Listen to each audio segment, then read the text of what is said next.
It's time for another half hour of Hatteberg's People. Here's a look. Well, I heard this pop. I knew I had to stop, so I just parked my car over here. And I didn't know what to do. I didn't know what to do. Her car breaks down along a dark Wichita street. Three mysterious men approach. So what happens next? Find out coming up. Also, I just love to write. I like words. Rose Leo was a thoughtful, talented writer whose words were eloquent and profound. She was one of those inspiring souls that Kansans of all generations should know about. Her story is coming up. Plus, she just wants to give and she wants to love, and I just want to share that with everybody. Yeah. Meet the Lawrence woman, out to show that pets with disabilities are just as lovable as the rest. Learn about her outreach to fellow dog lovers and her mission to raise awareness. And one of the common questions they ask me is, do you really walk on every street? And I say, every single street. one way to get to know your new town is to start pounding the pavement. It's good exercise, too. See how this chemistry professor and his wife turned their daily constitutional into an educational adventure. Thanks for joining us. I'm Susan Peters. And I'm Larry Hatteberg. Those stories are dusted off, queued up, and ready to roll on this week's edition of Hatteberg's People.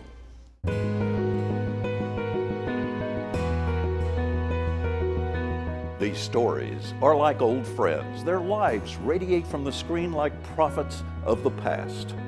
They were teachers, but not in a classroom. Instead, they taught about life to those around them who cared to listen, and I was their student.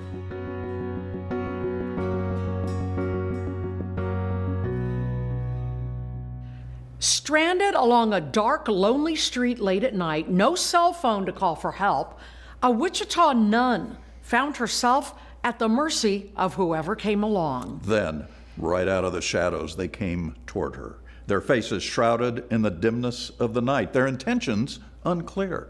What happened next was a dramatic encounter, the likes of which leads to questions about divine intervention. Sister Janice Fries is a chaplain working nights at Via Christi St. Francis. When she pulled out of the parking lot the other night, she had no idea 4 lives were about to change. Well, I heard this pop. I knew I had to stop, so I just parked my car over here. And I didn't know what to do. I didn't know what to do. After the sister's tire went flat, she decided to go for help up at the fire station at Murdoch and Maine, but she never made it. I just needed some help. As the sister was walking down the street searching for help, she noticed 3 men coming down the sidewalk headed straight for her. And there too, I gathered a lot of courage because I didn't want them to think that I was frightened. So I greeted them. I said, "Good evening, gentlemen." Then in the heart of the city, in the heat of the night, alone with the 3 men, the sister asked if they would walk her to safety because her tire was flat. I didn't know how they'd react to me. Because I was religious. So another one said, "Well, we know how to fix a tire."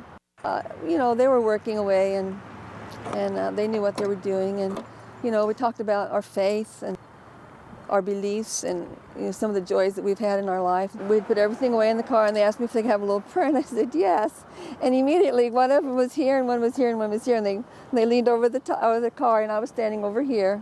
The amazing thing about this story is that in the middle of the night on this street, a car trunk became an altar.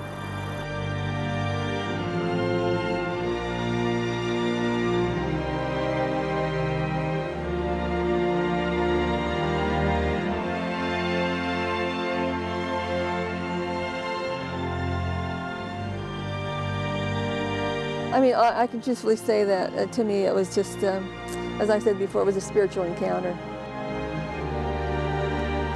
Like a candle in the night they appeared, but when the sister tried to reward them, they said no. And that's when one of the gentlemen said, "Sister, you have rewarded us by trusting us." There is sometimes danger in the dark, but not tonight, not here. Because he had told me, he said, "Sister, you kept us from sinning tonight." And I said, "How could I keep you from sinning tonight?" He said, "Because we were on our way to the bar." As the sister was leaving them, the 3 men came over, sat on this bench, and then one of them wept. I think this is a reward to them. That I think they have good hearts, kind hearts, and they lavished it on me that night.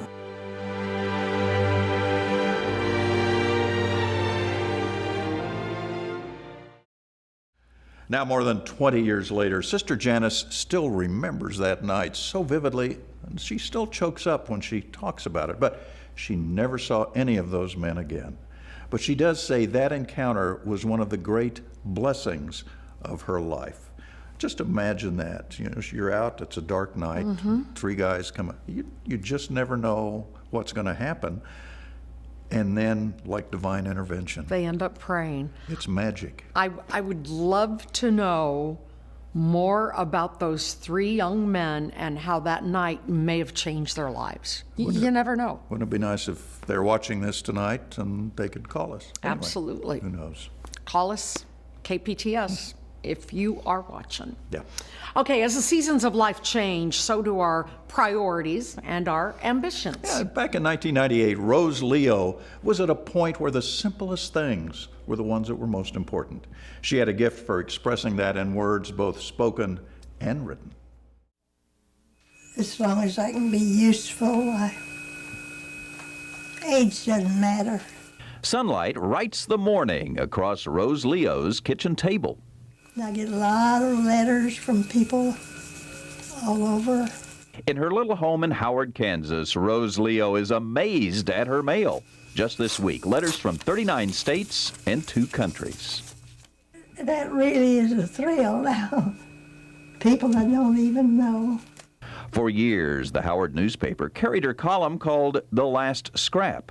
When she was younger, she'd be all over town gathering bits of news for her column. I didn't know she was in the hospital. Well, I didn't either till Friday night. Well, Those days are gone, but not that little column. It still appears in the Elk County Citizen. In the last issue, she wrote, "The sun has a sinking spell each night, but is able to rise again. Walking is close to the roots of life. Grasses on the prairie look like tumbling masses of sea as the wind ruffles over them." And I just like to write. Ever since I learned to write, I just love to write. I like words. Her life is her words. Her words describe those little moments, such as long as I can march with the passing parade, I desire to continue. I look forward to the flowers along the way, scent the fragrance, cherish the smell, and touch and enjoy the beauty." Oh, I just like the feel of the earth. Rose, whose name reflects her love of flowers, is surrounded by them. She says they always bloom on her birthday. Yeah, they know when my birthday is. Rose blooms year after year, and this April 30th will be 104 years on this earth. When I was a child, I used to think it'd be nice if I could live to be 80. Along the walls of her home, hundreds of cards and letters from around the world. They write because this woman touches us with her words. If I can inspire people, why? Do you think that should be enough? In one of her newspaper columns, she wrote, "I hope that my mind does not stop stretching, or that my soul ceases growing. Even in the golden years, I hope I can live a few moments each day on tiptoe, enchanted by the love of the hills of time." Like her flowers that reach toward the sky, Rose says it is God who keeps her going. I couldn't live without His strength. Now, Rose lived for 4 more years there in Howard, and she died, and get this, at age 108. She lived a full, great life, and she was exactly the type of reporter that newspapers need today, because she cared about the community, she wrote about the community, and she made a difference in that community. And we don't have them anymore. But not only that, Larry, She was such a good writer. She was in Howard, Kansas. You can imagine how many good writers there are out there that write for things like local newspapers or individual things but you found this good one, and now her writings will be preserved forever. I hope so. I wish her newspaper could be preserved forever. Me too. All right. Me too. Dog lover Roger Karras once said, "Dogs are not our whole life, but they make our lives whole." Certainly true, and a Lawrence, Kansas woman believes just that. Cynthia Davis began a website for folks whose dogs have had a run of bad luck. And from experience, she knows what she's talking about. In Lawrence, Kansas, walking a dog is a popular pastime. Now, most people walk the four-legged kind, but in the city that is the home to KU, it's okay to be different. It was just love at first sight. When Cynthia and Kurt Davis walk their dog, the walks are shorter. That's because her dog Cassie is missing a leg. People think that we're spoiling her rotten, and the reason why we got the carrier is because we're just kooks. Not kooks, just caring people. 13 years ago, Cynthia adopted Cassie from the Humane Society. It had a front leg amputated and without adoption was sure to be put down. My main goal is to change what people's belief is about their perception of beauty, that it's not just external, but what is on the inside also is it counts, and it's very worthwhile. She, has a harder time walking, and you've got to be much more careful with where she steps, and you have to help her out to get upstairs or into the car. She doesn't like it very much. Searching the internet for information, she found virtually nothing on people dealing with amputee dogs. So she started her own website called Cassies Club. Her goal was to convince dog owners that amputation, when needed, was far better than euthanasia. They find out that 3 or even 2-legged can do the same things that a 4-legged can do. Well, Cassie is probably one of my best friends because she doesn't judge me, and she's always there when I come home from work with a smiling face and make a little howl for me, and she's just a lot of fun to be with all the time. Now, hundreds of dog owners have joined Cassie's Club on the internet, and they've sent her pictures of their amputee pets, and they talk of the joy they have with them despite the loss of a limb. They look on the internet to find any alternative to euthanasia so they can keep their pet, and they find out that they can go ahead and take a limb off, and they've still got 99.9% of their pet that's perfectly wonderful for years and years so that they can enjoy. What is it? Yeah. She just wants to give, and she wants to love, and I just want to share that with everybody. Yeah. Cynthia's dog, Cassie, passed away later that same year, back in 2007. Then she started having human kids, so the canines had to take a bit of a back seat. Yeah, Cynthia's website, though, it's still online, but she doesn't do much with it anymore. She has another dog now, but it's the four-legged kind. But at least before she had children, they now take up a large part of her life. She is like a lot of other people who really care about their dogs, their canines, their cats, and I'm sure that there is someone who has taken her place somewhere. But she's one of those people who was really inspiring in the Lawrence community. Absolutely. Some of us can remember the days when we'd pull our old Packard or DeSoto into the gas station and say, "Fill her up." Well, by the time I did this story back in 1986, those days were long gone, just about everywhere but Langdon, Kansas.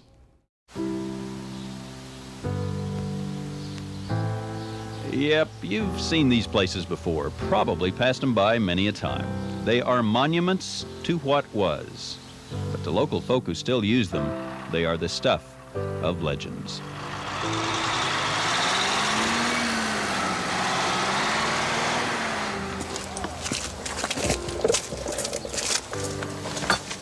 Joseph Brent Chereau runs this little gas station his way. Well, junky, messy, a little bit of everything. Oh, sure, it's a bit cluttered inside the station, but that's what makes it unique. It's got personality.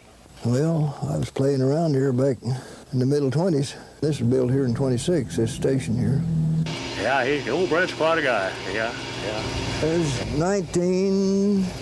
In the old days, Chereau might pump 250,000 gallons a year. Well, another half a gallon yet. Now, the station is down to 90,000. Yep. We better watch and see what we're doing over there, I guess. Out there, 120. Just as graffiti seems to be the town's only artist, Joe Chereau is the only source of gas. Sometimes he forgets to take the close sign out of the window. Oh! In which case, he just yells for you to return. That doesn't happen much in the city. Try to help other people. You can. Out back, an aging truck waits for duty. With this, Joe delivers gas to the area farms, but it's a one-person truck. The front seat is crowded with stuff. Needs kind of straightened out. Lots of stuff. Well, let's see. I got 0.31 there on this total calculator. It takes time to fill the truck up with bulk gas, and Joe uses these quiet moments for exercise, as if he doesn't get enough during the day. Supposed to be 30 push-ups a day each time. You know, you wonder sometimes what keeps a guy here. There's certainly not much to the town. The hours are long and the work hard. But after a while, the answer is obvious. People like Joe Chereau stay because it's home, it's friends, and it's memories. Oh, just kind of feel like you're helping somebody, making things convenient to try to.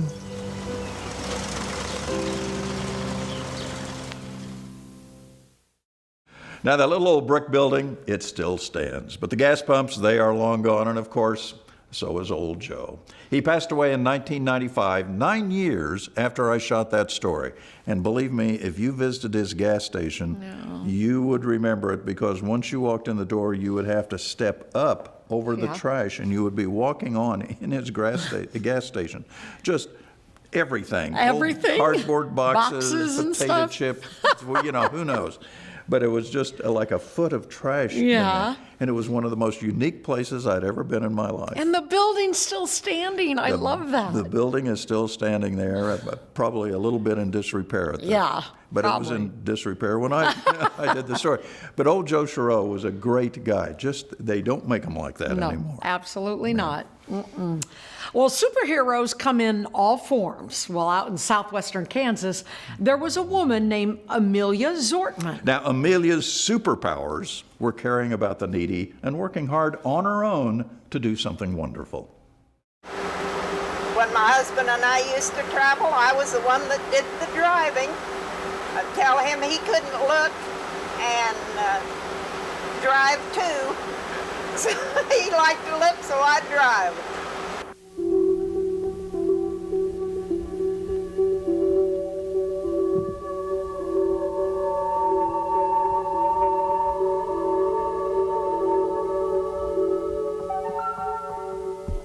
It is a lonely road she drives, miles of blacktop, wearing a cloudy blue western Kansas sky. Her years of driving are paying off. In this old school bus, Amelias Ortman now collects clothes instead of kids. Her route takes her to Liberal and Garden City, and at 76, you might think the miles would be too much. Sometimes I get tired, but what a good bath and night's rest will do is marvelous.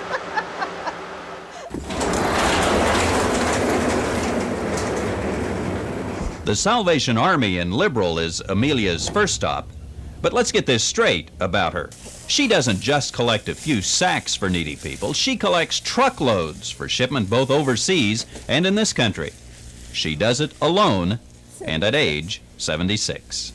I'm not old. I'm not going to get old.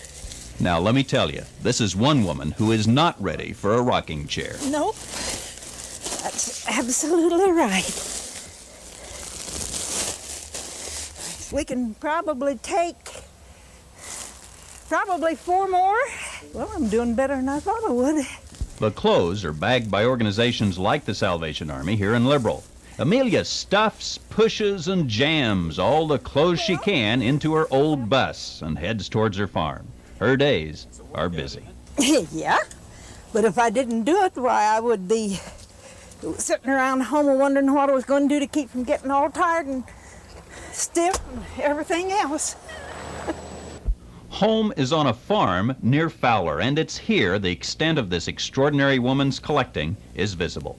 A mountain of clothes for the poor, housed in a barn her children built for her just for this purpose.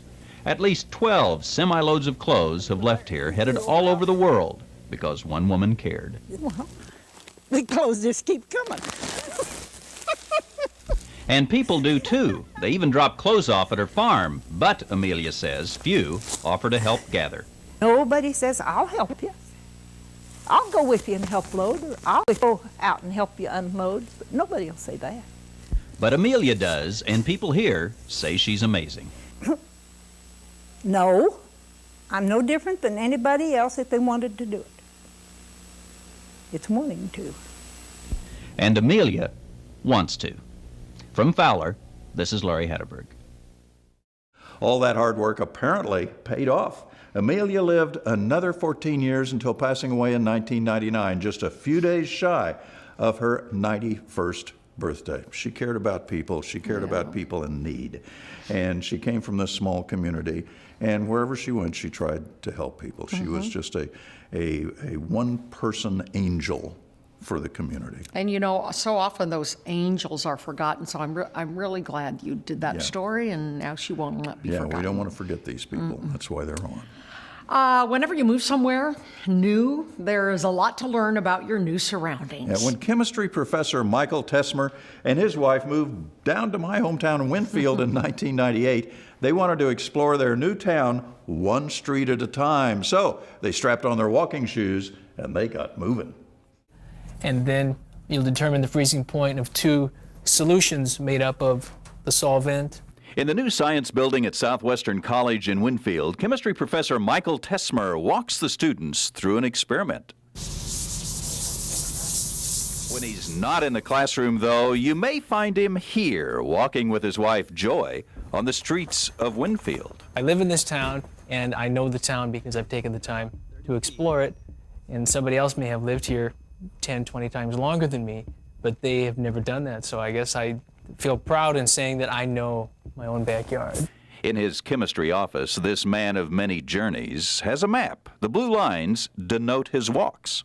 One of the common questions they ask me is, do you really walk on every street? And I say, every single street. Since we just moved to Winfield about 6 months ago, this gives me a good chance to learn more about the town. In the classroom, Tesmer's students learn the fundamentals of chemistry, but when the walking shoes are tied, this is where I do my impression of Mr. Rogers. The road becomes the professor's teacher. Yeah, I really enjoyed it. It's if I don't get my walk in for the day, I really do miss it, and it really helps me keep fresh and clears my head. So I guess in a sense, it is therapy in a way. It helps me relax. Well, I've always had a real love for maps, and whenever I move to a new town, I like to see the whole town, so that sort of combines the 2 hobbies, I guess, of maps and exploration. So I get to check out the whole town. I see some of my dirt roads in Winfield that there are more of than I expected. With chemistry books at the ready, students learn the details, learn the science. And then when I cool it back down to room temperature, it's what is called supersaturated, so more is dissolved. Meanwhile, Michael and Joy detail their new city, street by street, step by step. I've explored 4 other towns that I've lived in on foot. I've been in all the streets of those towns. Winfield's the smallest one of the towns I've done. So I guess I've always enjoyed it. As of 2020, Michael is still in Winfield, teaching at Southwestern College. Walking is still his favorite way to learn about the new places. He and his family have traveled a lot too through the years, and he says he's going on walks is always a highlight of their trips. You know, and when I did that story, you kind of think, well, you know, maybe after a period of time they'll give up their walking. They didn't. They walked every street in Winfield. They have. Yeah. Isn't that cool? That's neat. Very cool. I haven't walked every street. Exactly. So congratulations and you grew to up them. there. Yeah, exactly. Well, that is a wrap for this week. Hatteberg's people at kpts.org. That's the email address if you have a question or a comment. Thank you for taking the time to watch. I'm Susan Peters. And I'm Larry Hatteberg. Great to have you with us. We'll see you again soon.